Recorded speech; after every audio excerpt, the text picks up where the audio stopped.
14ኛ ሰዓቱን በያዘው ከባድ ውጊያ የክፍለ ጦር አዛዥን ጨምሮ የክፍለ ጦሩ የደህንነት ኃላፊ እንደዚሁ በውጊያ ላይ ተገድለዋል ተብሏል። ከዚህ ጋር በተያያዘ ዝርዝር መረጃዎች አሉኝ። 14ኛ ሰዓቱን የያዘ ከባድ ውጊያ እየተደረገ ነው።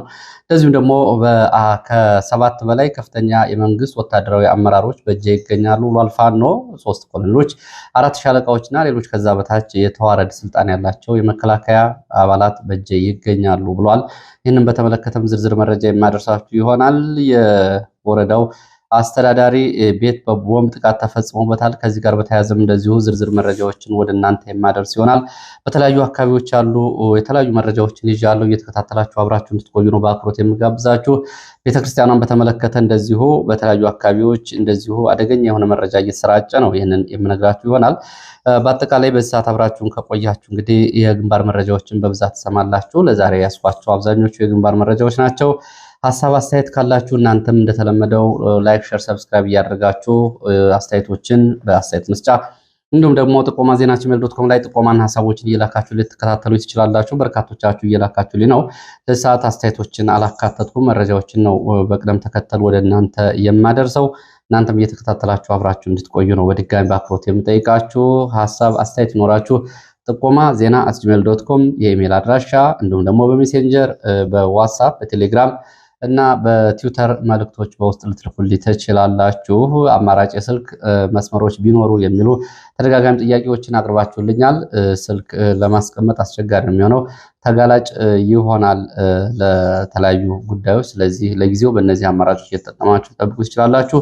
የዋትስአፕ የውስጥ መስመሮችንም ልትጠቀሙ ትችላላችሁ። በውስጥ ብትጠይቁኝ ምላሽ የምሰጣችሁ ይሆናል።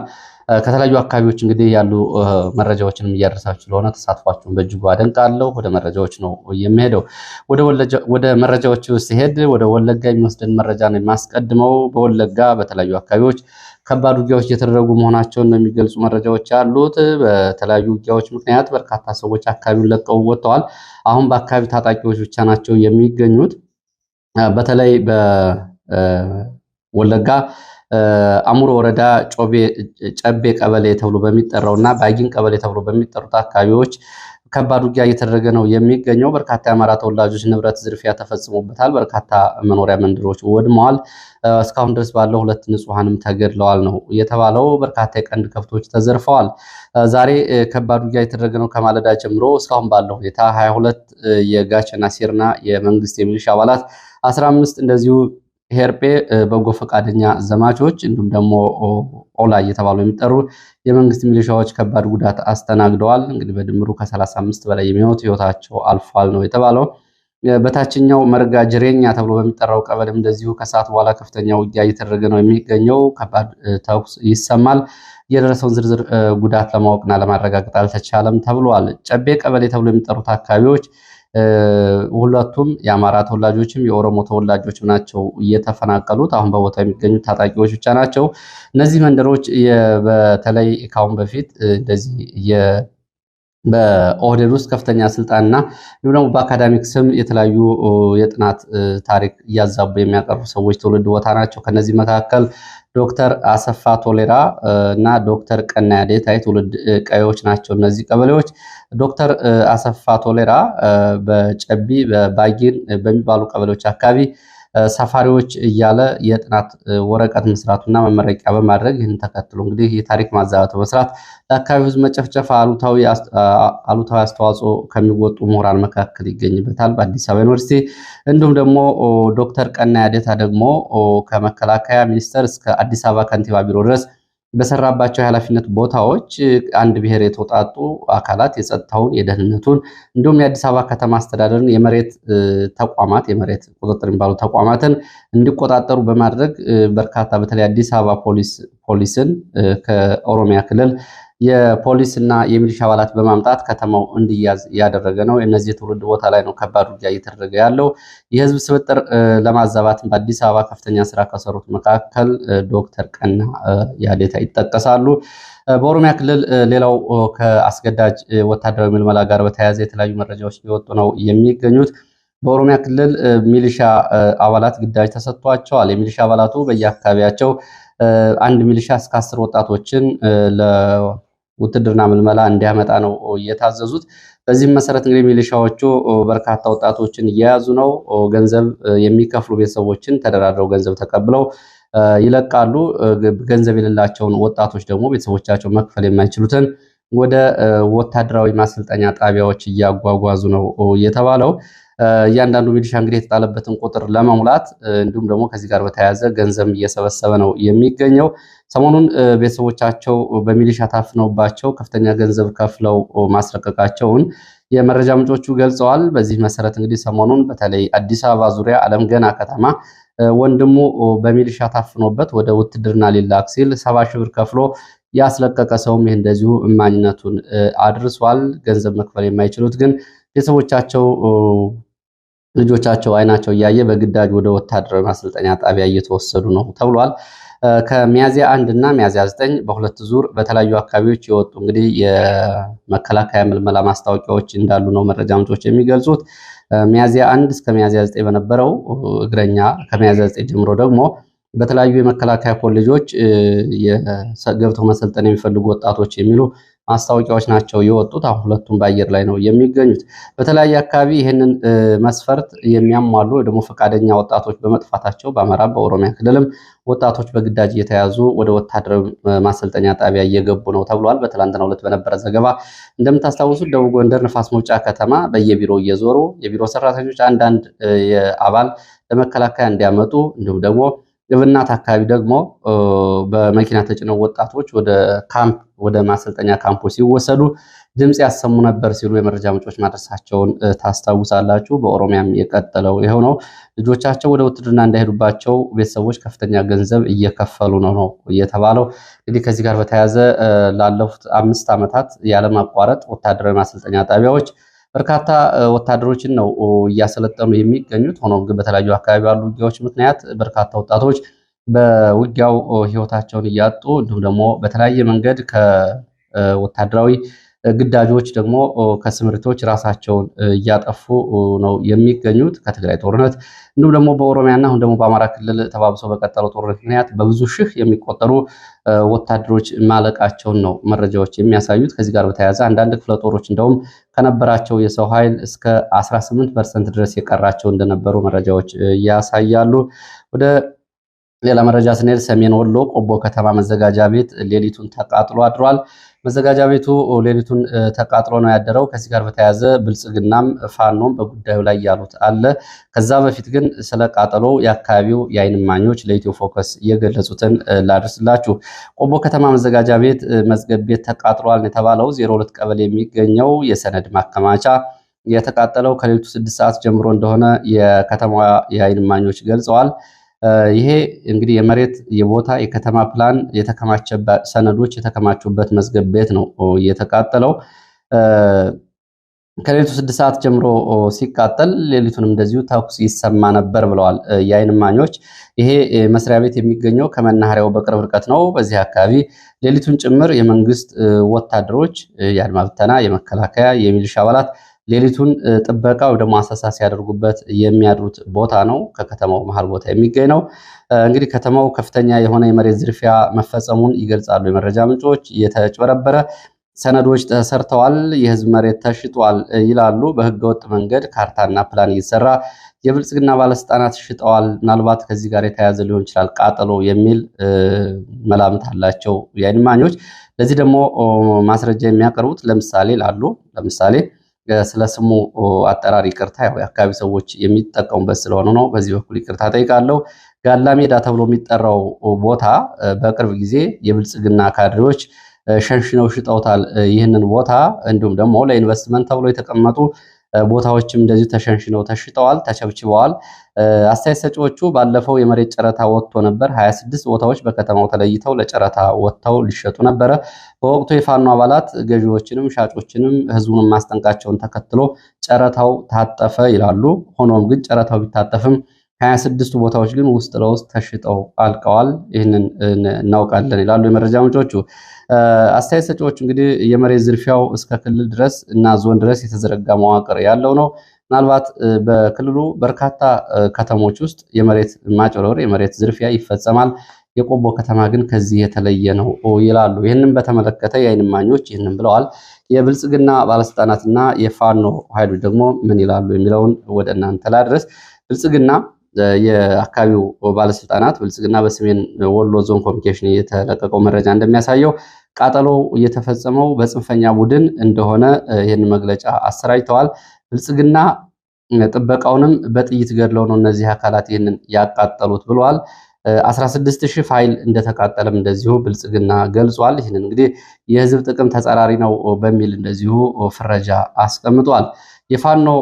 የአማራ ፋኖ በወሎ ደግሞ ጉዳዩን በመመርመርና በማጣራት ጸረ ህዝብ የሆኑ ወንጀሎች ላይ የተሳተፉ አካላት ላይ እርምጃ እወስዳለሁ ብሏል። ፋኖ ነው ያለው። የህዝብ ሀብት ተዘርፎና ተድበስብሶ አይቀርም፣ ጉዳዩ ግልጽ መውጣት አለበት ሲል ፋኖ እንደዚሁ በመግለጫው አሳውቋል። በጉዳዩ ላይ ተጨማሪ ምርመራ እንደሚያደርግ ነው ፋኖ የገለጸው። እንግዲህ ቆቦ የተፈጸመው የመሬት ጉዳይ ጋር በተያያዘ ሰነዶች የተከማቹበት የመዘጋጃ ቤቱ በዚህ ልክ ተቃጥሏል። ሰሞኑንም እንደዚሁ ወደ ሰሜን ጎንደር ዳባት ወረዳ የወረዳው ፍርድ ቤት መቃጠሉ ይታወቃል። በተለያዩ አካባቢዎች እንግዲህ በፍርድ ቤት እንዲሁም ደግሞ የህዝብ ሰነዶች የሚገኙባቸው ተቋማት ማቃጠል ለምን አስፈለገ የሚለውና ምን አይነት ፋይል ለመደበቅ ታስቦ ነው የሚደረገው የሚለው አብሮ የሚጠራ ነው የሚሆነው። ዘገባው ይህንን ነው የሚመስለው። ወደ ሌሎች መረጃዎች ሲሄድ ወደ አፋር ሰሞኑን ወደ ኤርትራ የኮበለሉትን ባለስልጣን በተመለከተ ሀጂ ኢብራሂም ኦስማን አሊ የአፋር ክልል የእርሻና ተፈጥሮ ሀብት ቢሮ ኃላፊ ሰሞኑን እንግዲህ ኮብልለው ኤርትራ አስመራ መግባታቸውን ነው መረጃዎች የሚያሳዩት። ከዚህ ጋር በተያያዘ ቤተሰቦቻቸው በአካባቢ ባለስልጣናት ታስረዋል የሚል መረጃ ዛሬ ወጥቷል። ከ3 ቀናት በፊት ነው እንግዲህ ሀጂ ኢብራሂም ኦስማን አሊ ከአፋር ክልል እንግዲህ በቀይ ባህር አፋር በኩል ወደ አስመራ የሄዱት። ይህንን ተከትሎ ቤተሰቦቻቸው በብልጽግና ባለስልጣናት ተይዘዋል ነው የሚሉት። አፋር አካባቢ ያሉ የመረጃ ምንጮች ደግሞ ጉዳዩ ፖለቲካዊ ሽኩቻ ያለ ነው፣ ውስጥ እንግዲህ 2 የተለያዩ ቡድኖች አሉ። የብልጽግና ደጋፊ የሆኑ የክልሉ ባለስልጣናት አሁን በስልጣን ላይ የሚገኙት፣ ከዛ ባሻገር ደግሞ በቀድሞ የህወሓት እንደዚሁ ከህወሓት ጋር ግንኙነት ያላቸው ደግሞ የክልሉ ባለስልጣናት አሉ። በዚህ መካከል የጎሳን ሽኩቻ ተጨምሮ ከፍተኛ ግፊት እንዳለ ነው የሚገልጹት። በዚህ ላይ እንግዲህ ቤተሰቦቻቸው ታስረዋል ነው የተባለው። ሌላ ወደ አማራ ክልል ግንባር መረጃዎች ስንመለስ በተለያዩ አካባቢዎች ያሉ ወታደራዊ እንቅስቃሴዎችና ውጊያዎች ቀጥለዋል። ሐይቅ ከተማ በ4 ተሽከርካሪዎች 2 ተሳቢና በ2 አይሱዙ እንዲሁም ደግሞ ድሽቃና ሌሎች የውድ መሳሪያዎች የጫኑ ተሽከርካሪዎች ከሐይቅ ወደ ደሴ ኩታበር ስምሪት ወስደው ወጥተዋል ብለዋል የመረጃ ምንጮች። ምናልባት መዳረሻቸው ተለያየን ወንዝን ተከትሎ የግሸንና የአምባሰል ተራሮች ሊሆኑ ይችላሉ ሲሉ ግምታቸውን ገልጸዋል። በተመሳሳይ ምዕራብ ጎጃም ሰከላ ቀጠና ከቲሊሊ አሽፋ አጉት ተብሎ በሚጠሩት አካባቢዎች ከፍተኛ የሆነ ወታደራዊ እንቅስቃሴ አለ። በእግረኛና በመካናይዝድ የታገዘ ወታደራዊ እንቅስቃሴ እየተደረገ ነው። በተለይ ከሰዓት በኋላ በብዛት ወደ አካባቢው መንግስት ኃይል አስገብቷል። በተደጋጋሚ ውጊያ የተደረገበት የአሽፋ ቀጠና ከፍተኛ ውጥረት አለ ነው የሚሉት የመረጃ ምንጮች። ከዚህ ሰዓት ድረስ መረጃው እስከተጠናቀረበት ሰዓት ድረስ በአካባቢው ከፍተኛ ወታደራዊ ስምሪት ቢኖርም ግን ውጊያ አልተቀሰቀሰም ብለዋል። እንደምታስታውሱት እንግዲህ በዚህ አሽፋ ተብላ በሚጠራው አካባቢ በተደጋጋሚ በተደረጉ ውጊያዎች አንድ ኮሎኔል ሲገደል ሌላ ኮሎኔል ደግሞ መማረኩ ይታወቃል። በእርግጥ ኮሎኔሉ በኋላ ተለቋል። ከዚህ ጋር በተያያዘ የኮሎኔሉ መለቀቅና ከኮሎኔሉ ማምለጥ ጋር በተያያዘ ወደ ዝርዝር ማብራሪያዎችን ፋኖ እንሰጣለን። በወቅቱም ይህን ለቀዋል የተባሉት በተለይ ትግራይ ተወላጅ ኮሎኔልን በተመለከተ ምርመራ እያደረግን ነው ብሎ ነበር የአማራ ፋኖ በጎጃም። እስካሁን ድረስ ይፋ አልተደረገም። ይፋ የሚደረግ ከሆነ ወደ እናንተ የሚደርስ ይሆናል። መዳረሻውን አጉት ያደርጋል ነው የተባለው የዛሬው ወታደራዊ እንቅስቃሴ በዚህ ቀጠና ያለው። ወደ አማራ ማህበር በአሜሪካ ስንሄድ የአማራ ማህበር በአሜሪካ ከሚያዝያ 6 2017 እስከ ሚያዝያ 13 2017 በ7 ቀናት በአማራ ክልልና በተለያዩ አዲስ አበባና የኦሮሚያ ክልል አካባቢዎች የተደረጉ የመብት ረገጣዎችን በተመለከተ ሳምንታዊ ሪፖርቱን አውጥቷል። በአማራ ክልል በ12 ዞኖችና በ36 ወረዳዎች አውደ ውጊያዎች ተደርገዋል፣ የሰብአዊ መብት ረገጣዎች ተፈጽመዋል ብሏል። ለምሳሌ ደቡብ ወሎ፣ ሸዋ ቀጠና የመብራት ማጥፋትም ተፈጽሟል ብሏል። የኢትዮጵያ መብራት ኃይል መብራት በአካባቢ እንዲቆራረጥ በማድረግ በነዋሪዎች ማህበራዊ ኑሮ ላይ እንደዚሁ ጫና ፈጥሯል። ውጊያዎችም የተደረጉባቸውና በውጊያዎቹ የደረሱ ጉዳቶች የተመዘገቡባቸው አካባቢዎች ደቡብ ወሎ መሀል ሳይንት፣ ኮምቦልቻ ከተማ እንግዲህ የከተማ አስተዳደሩ ለቤት ስራ ማህበራት 1 ሚሊዮን ብር የጠየቀበትን ዘገባ ነው ያካተተው። ወረባቦ፣ ወግዲ፣ ደቡብ ወሎ አካባቢ ውጊያዎች ተደርገዋል። በዚህም የደረሱ ሰብአዊ ጉዳቶችና ወታደራዊ ጉዳቶችን በተመለከተ በዝርዝር ሪፖርት ተካቷል። ሰሜን ሸዋ ባሶ ወረና አካባቢ የድሮን ጥቃትን ጨምሮ ደብረ ብርሃን ከተማ፣ ምንጃር ሸንኮራ፣ ቀወት፣ አንጾኪያ፣ ገምዛ፣ ሚዳ ወረሞ ወረዳ እንደዚሁ የተፈጸሙ ሰብአዊ መብት ጥሰት ላይ የተፈጸሙትንና ውጊያዎቹንም እንደዚሁ በሪፖርቱ አካቷል። በአማራ ክልል ኦሮሞ ብሔረሰብ ዞን ዳዋ ጨፋ ተረፍ ቀበሌ ላይ የሊቀመንበሩን ግድያና እሱን በተመለከተም በሪፖርቱ ተካቷል። በጎጃም ቀጠና ምናርጅና እናውጋ፣ ሸበል በረንታ፣ ባሶ ሊበን፣ ስናን፣ ጎንቻሶ፣ አዋበል፣ ደባይ ጥላት፣ ሰዴ፣ እነማይ፣ ጃቢጠናን፣ አዊ ዞን ዳንግላ፣ ጃዊ ወረዳ፣ ሜጫ፣ ይልማና ደንሳን ጨምሮ በተለያዩ አካባቢዎች እንደዚሁ ውጊያዎችና ከዚህ ጋር በተያያዘ በንጹሃን ላይ የደረሱ ጉዳቶችን መዝግቧል። በተለይ ምስራቅ ጎጃም ናርጅና እናውጋ በድሮን የተፈጸመውን ጥቃት በተመለከተ እንደዚሁ መግለጫ አውጥቷል። በዓለም አቀፍ ነፃና ገለልተኛ አካላት ምርመራ ሊደረግ ይገባል፣ የድሮን ጭፍጨፋው ሊቆም ይገባል፣ አብይ አህመድ በንጹሃን ላይ የፈጸመ ያለውን የድሮን ጥቃት ዓለም አቀፍ ማህበረሰቡ ሊያወግዝ ይገባል ነው ያለው። ባለፈው እዚህ አካባቢ የተፈጸመ የድሮን ጥቃት ከፍተኛ ሰብአዊ ጉዳት ነው የደረሰው። በጎንደር ቀጠና ፎገራ፣ እብናት፣ ደብረታቦር፣ ማዕከላዊ አርማጭሆ፣ ጎንደር ዙሪያ፣ ጠገዴ፣ ጎንደር ከተማ፣ ቋራ፣ ዳባት እንዲሁም ደግሞ በወልቃይት ሰቲት ሁመራ ዞን እና በአዲስ አበባ በተለያዩ አካባቢዎች የተፈጸሙትን አካቷል።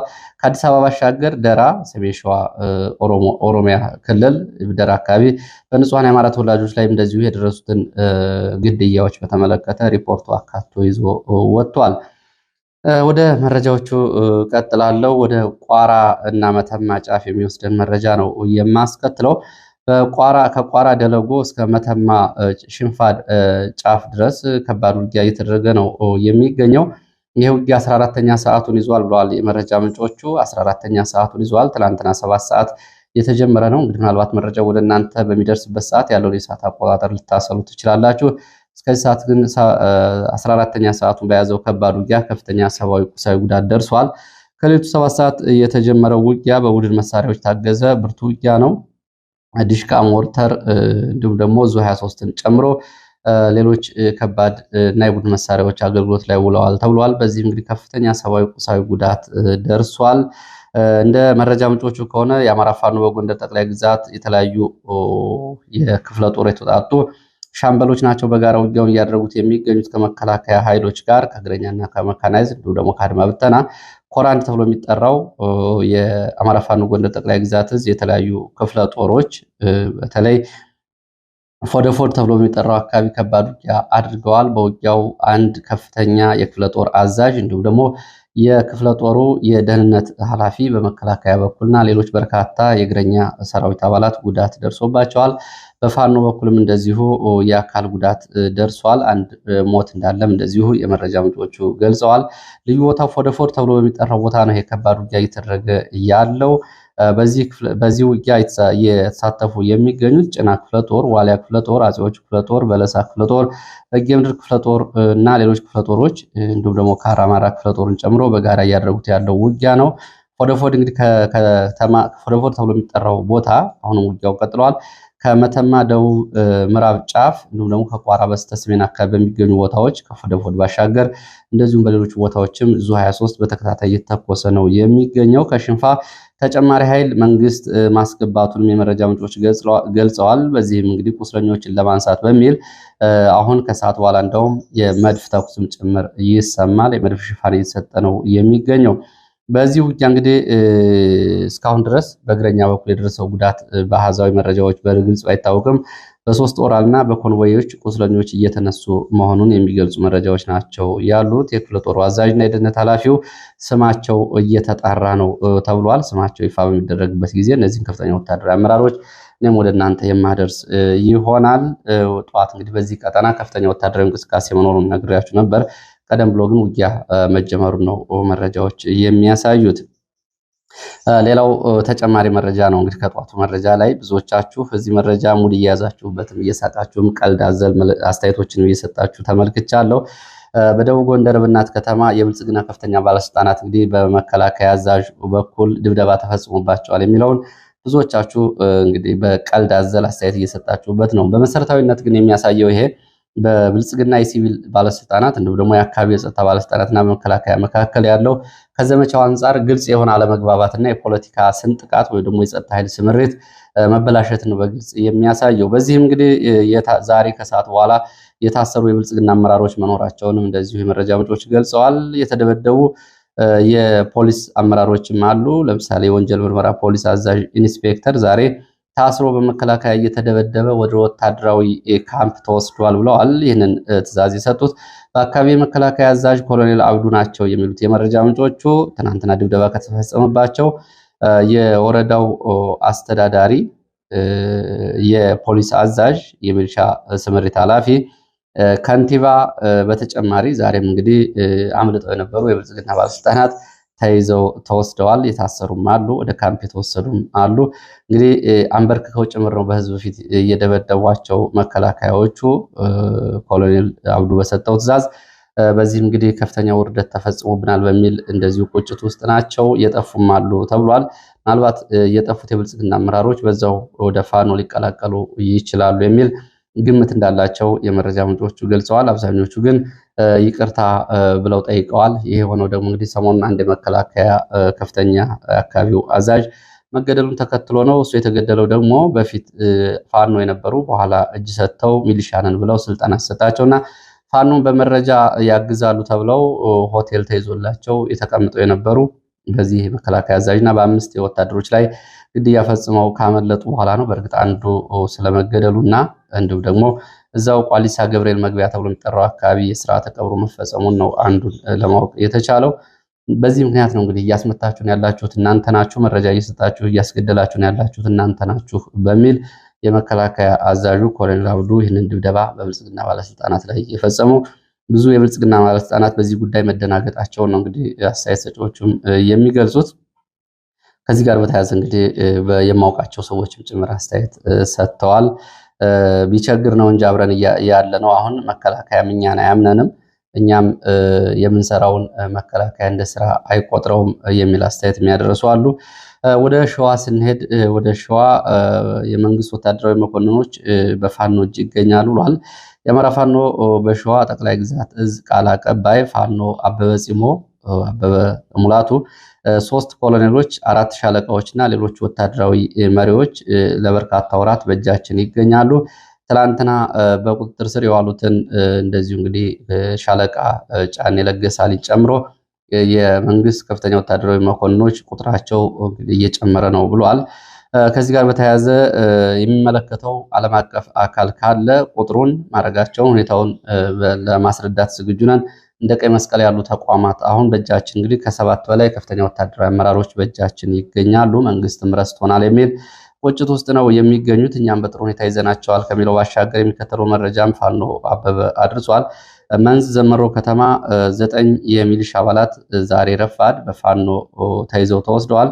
የሚኒልክ ብርጌድ ነው ይህንን ያደረገው የሚለው 9 ውስጥ 4ቱ ቀድሞ የፋኖ አባል የነበሩ ከፋኖ ከርተው ወደ ከተማ ከገቡ በኋላ ከሚሊሻ ጋር ሆነው ስለ ፋኖ መረጃ በመስጠት ስራ ላይ የተሰማሩ 4ቱ ዛሬ ከተያዙት ሚሊሻዎች ውስጥ 3ቱ እንደዚሁ ቀደም ብለው የፋኖ አባላት የነበሩ ለመንግስት እጃቸውን ሰጥተው ሸዋሮቢት ገብተው ተሐድሶ ስልጠና ወስደው እንግዲህ ገንዘብ ተሰጥቷቸው ከወጡ በኋላ ፋኖን እየጠቆሙ ያስይዙ የነበሩ 3ቱ እነዚህ፣ ሌሎቹ ደግሞ መደበኛ የሚሊሻ አባላት መሆናቸውን ነው የተገለጸው።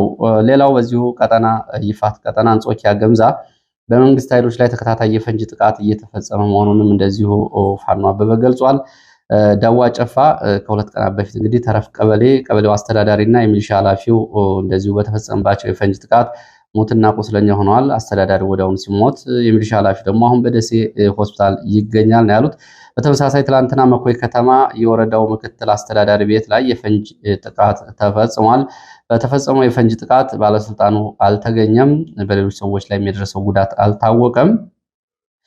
በተመሳሳይ በትላንትናው ዕለት ምሽት ከመኮይ ከተማ ቴክኒክና ሙያ ኮሌጅ አቅራቢያ በተጠመደ ፈንጅ እንደዚሁ ከ10 በላይ የመከላከያ ሰራዊት አባላት ጉዳት ደርሶባቸዋል። 3ቱ ወዲያውኑ ህይወታቸው ሲሞት፣ ሌሎች ደግሞ ከባድና ቀላል የአካል ጉዳት ደርሶባቸዋል። እነዚህ የመከላከያ ሰራዊት አባላት ቁንዲ ተራራ ተብሎ የሚጠራው አካባቢ በመሄድ ቦታውን ለመቆጣጠርና የደፈጣ ጥቃቶችን ለመፈጸም እቅድ ይዘው ሲንቀሳቀሱ ነው ፋኖ የፈንጅ ጥቃት እያደረሰው። በተለይ ድሪባ ተብሎ የሚጠራው ቦታ ላይ በተፈጸመው የፈንጅ ጥቃት ነው ይህንን ጉዳት እያስተናገዱት።